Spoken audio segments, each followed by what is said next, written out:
नमस्ते जी, मैं बीटी गोरे और बीटी गोरे यूट्यूब चैनल में आपका हार्दिक स्वागत है। दोस्तों, अंबिया बहार हार्वेस्टिंग हो चुकी है। बहुत सारे लोग बोल रहे हैं कि अंबिया बहार का कोर्स कब आएगा। अभी तक मैंने कोर्स चालू करना है या अनाउंस नहीं किया है, लेकिन सबका बेसल डोज के रिलेटेड बहुत सारे प्रश्न आ रहे थे। इसके लिए ये वीडियो मैं बना रहा हूँ कि बेसल डोज में आपको क्या क्या देना चाहिए।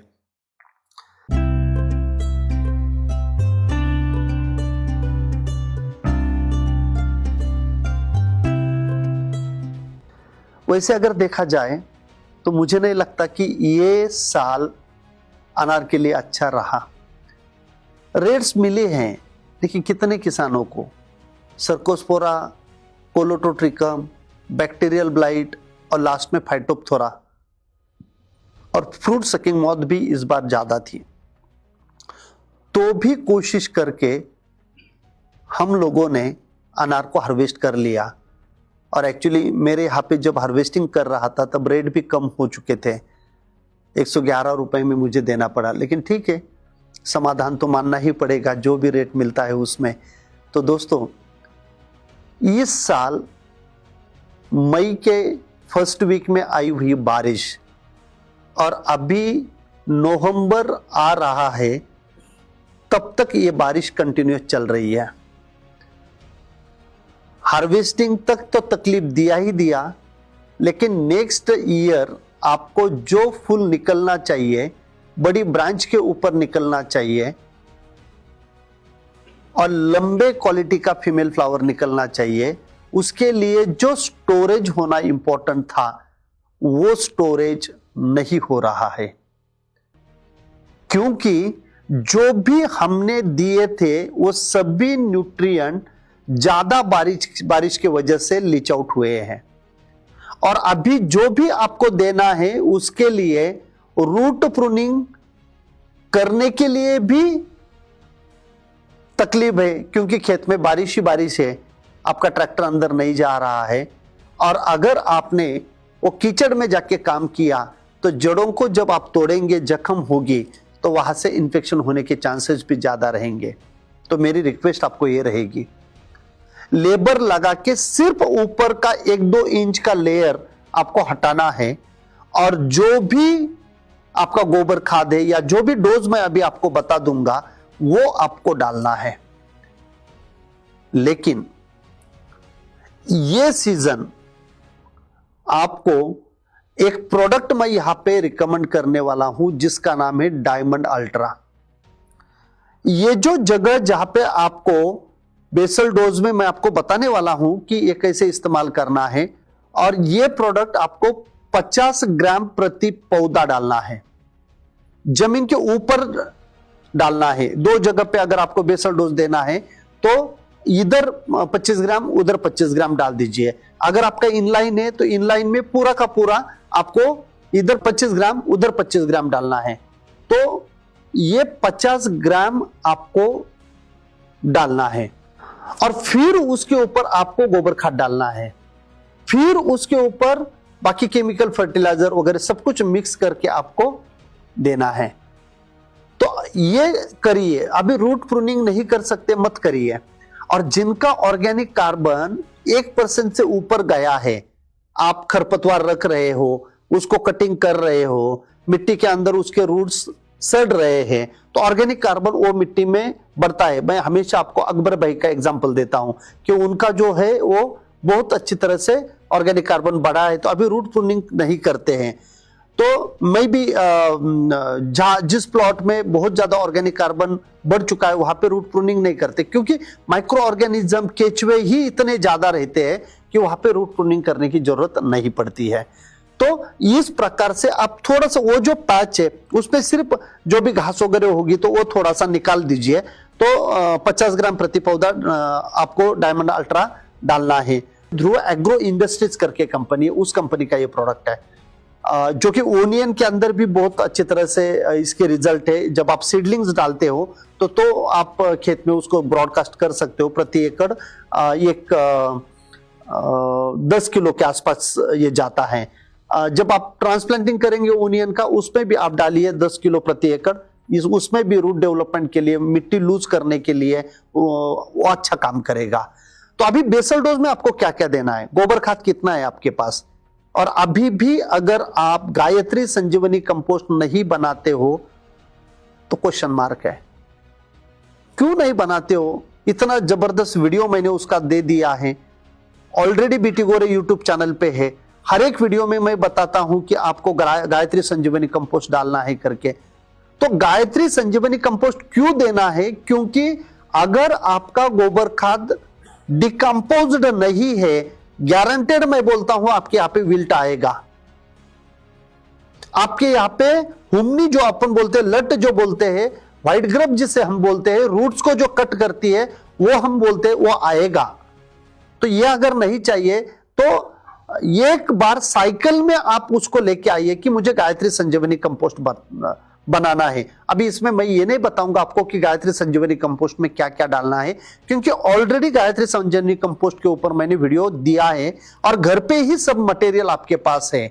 लोकली आपको गोबर खाद लेना है, जो भी उसके अंदर है वो डिस्क्रिप्शन में उसका लिंक मैं डाल रहा हूं, वो लिंक एक बार आप जाके 25 मिनट का वीडियो, वो वीडियो भी आप देख लेना और वो बना लेना। इस साल नहीं है तो नेक्स्ट ईयर तो भी बना लेना। और डायरेक्ट अगर गोबर लेके आओगे और डिकम्पोज नहीं है और वो वहीं पे डालोगे तो हीट जनरेट करेगा, मीथेन निकालेगा, तो नहीं डाला तो भी चलेगा, ऐसा मैं बोलता हूं कभी कभी। तो गायत्री संजीवनी कंपोस्ट के ऊपर ध्यान दीजिए।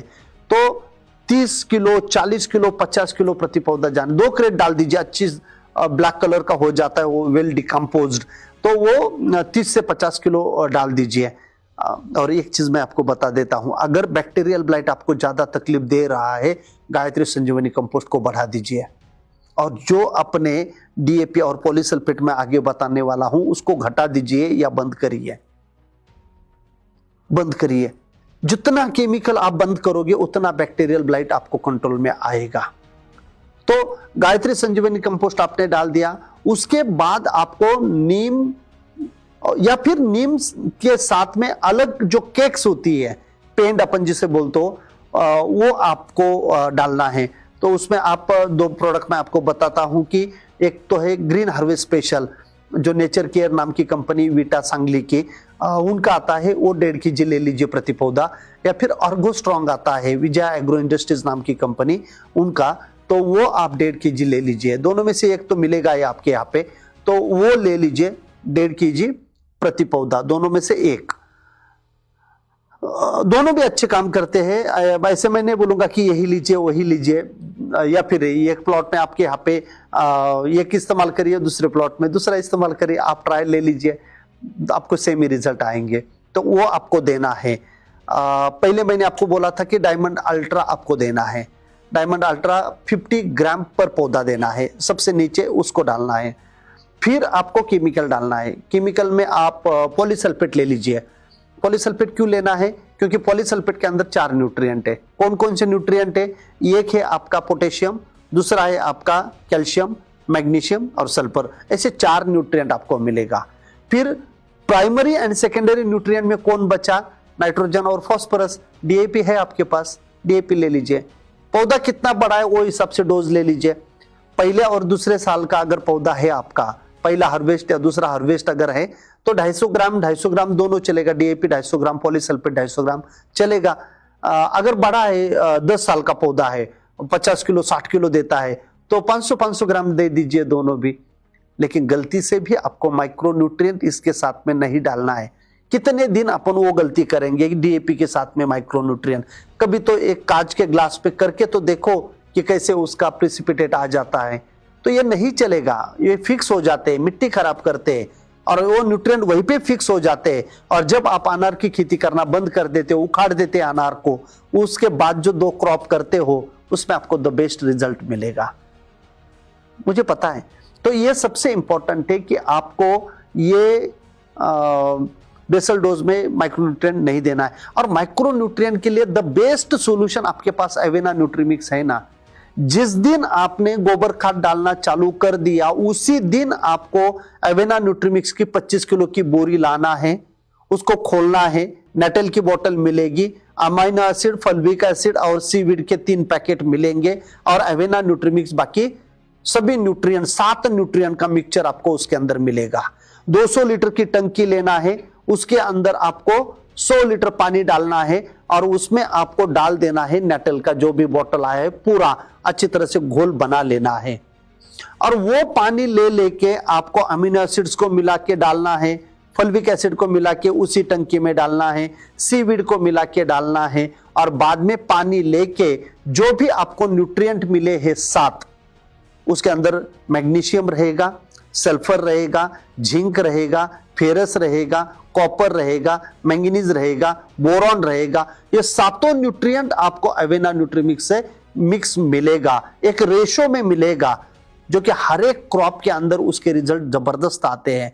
फिर उसको अच्छी तरह से वो घोल बना दीजिए और वो घोल टंकी में डाल के 200 लीटर टॉपअप कर लीजिए। वो टंकी 200 लीटर टॉपअप हो गई कि उसको सिर्फ दिन में 2 बार आपको हिलाना है 15 दिन तक।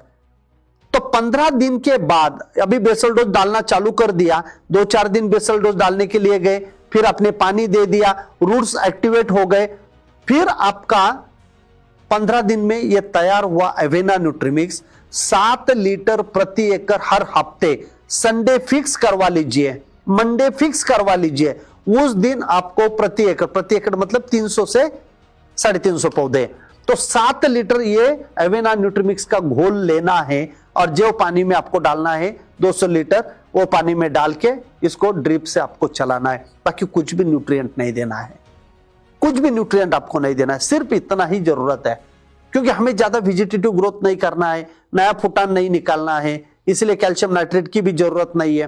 थोड़ा बहुत बोरॉन चाहिए तो अवेना न्यूट्रीमिक्स के साथ में बोरॉन चला गया है और सिर्फ पानी दीजिए।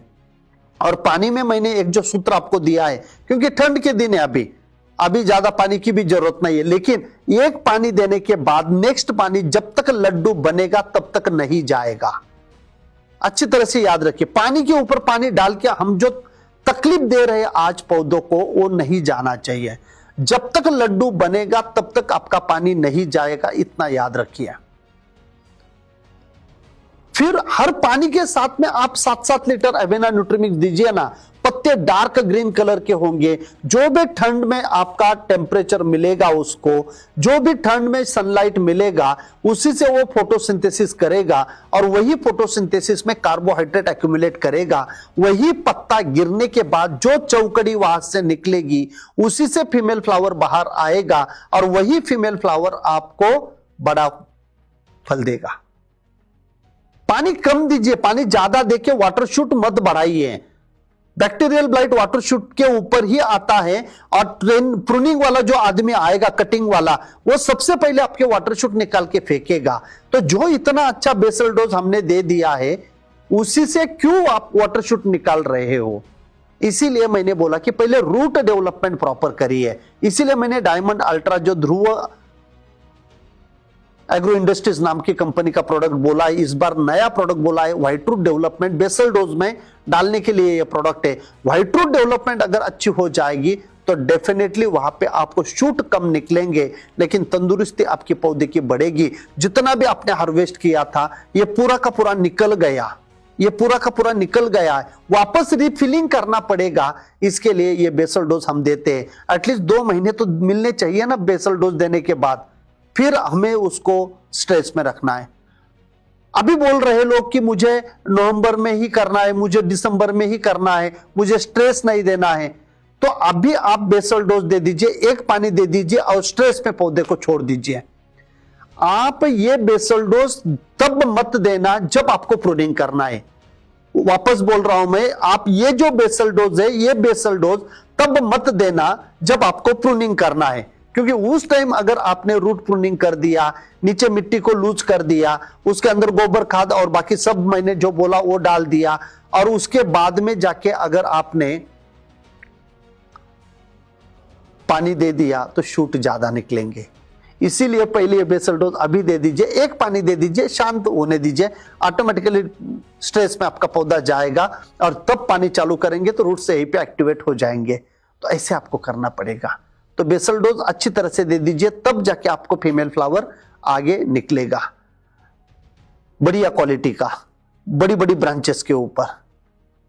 ठीक है, तो वीडियो अगर अच्छा लगा है तो लाइक करिए, शेयर करिए, और अभी तक अगर बीटी गोरे यूट्यूब चैनल सब्सक्राइब नहीं किया है तो दोस्तों सब्सक्राइब करिए, और कमेंट में लिखिए आपको वीडियो कैसा लगा है, और जो भी बीटी गोरे जो बोलता है उसके रिजल्ट आपको आपके खेत में कैसे मिलते हैं वो भी थोड़ा सा बोल देना, ताकि जो मैं काम कर रहा हूँ, मेरी टीम जो काम करती है, एक एक प्रोडक्ट जाके हम कैसे टेस्ट करते हैं।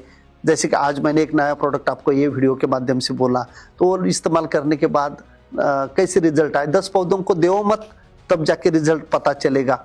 बीटी गोरे को भी टेस्ट कर लीजिए। Thank you so much last तक बने रहने के लिए।